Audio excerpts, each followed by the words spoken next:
I'm pretty blessed and fortunate to be in this situation. And you know, you think about the press conference and where we're at right now. Just the growth of this program and these young ladies. And I think the buy-in, I think it started to happen early. And I think we just continue to, just trying to keep getting them to understand how we're going to have to grow and where we're going to have to go to. And it was a daily process. But I've said this in a lot of other interviews, but I go back to the captains and to the upperclassmen. Antoinette Miller and Sam Rogers and Nakira Goins, there's our three captains. And throughout this whole season, they've been locked in to do whatever this staff and I needed them to do.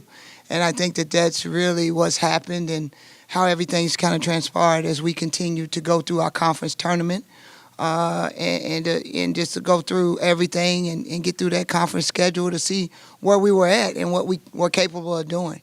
And we've been through a lot of different scenarios in games, tight games, games where we lost, and we felt like we should have won.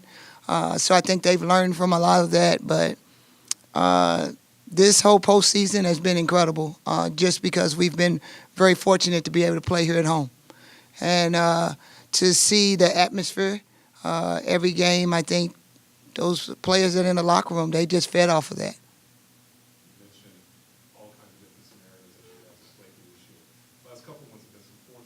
Yes.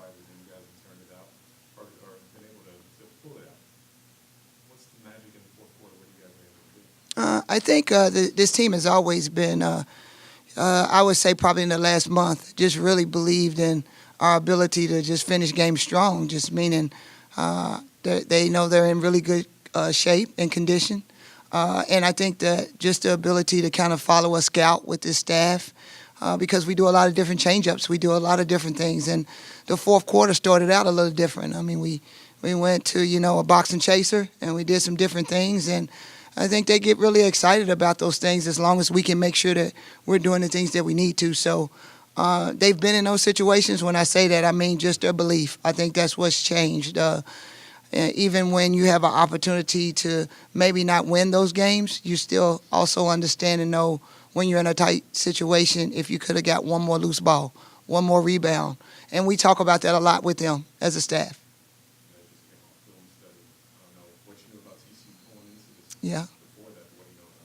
Well, I know anytime you're in the Big 12 and you're playing in that conference, it's a tough conference. But, they have a lot of players. They like to get up and down the floor. They can score in multiple ways, but they have, two young ladies that I really believe, a post kid player and another post that plays like a forward and a post that can, one kid had 36 last night. So, to be able to put the ball in the hole, I think that's something that we're going to make sure that we're, changing up our defenses and being locked in and then going into their place.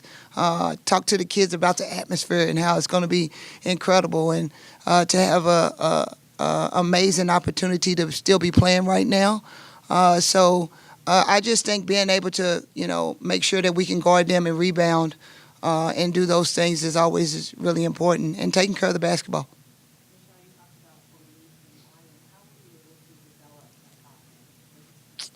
I just think to trust individually, you got to work. I'm really big as a head coach, and I think they can tell you is really just trying to build those relationships with them so they can trust.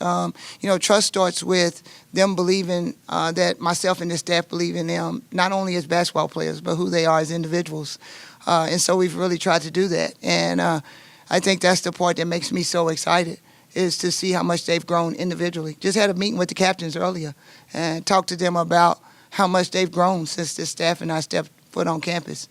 But it says a lot about them. So the buy-in has came from them, starting from, the upperclassmen and what their belief in us and what we can, kind of see that maybe they couldn't see as we were going through the transition.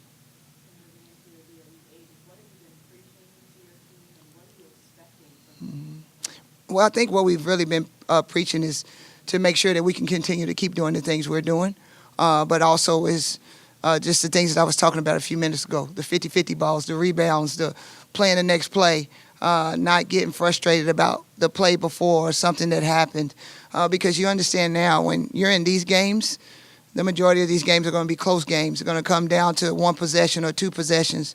And so we talked to them a lot about that, and I think it paid off for us last night. The team before this has won consecutive postseason games. Just how rewarding is it for you to get this far in your first year? I don't know if it's so much rewarding for me. It's as much rewarding for the players. Because at the end of the day, in this program, and for the ones that came before these players that are here now, because that's what it's all about. You go back to my press conference when I first got here, and we talked about, all the great things that had happened, before I got here, them winning 19 games and going to postseason. The staff and I's job was we wanted to come here and elevate and go a little further and do more that had been done. Well, you look at how many fans were in the stands last night. You look at all those things. It's all for those players. So it's not about me and about how great it was for me to be able to do that. It was about seeing the joy on their faces when they could take a lap around the arena and all the fans still being here and being excited about that game they just saw.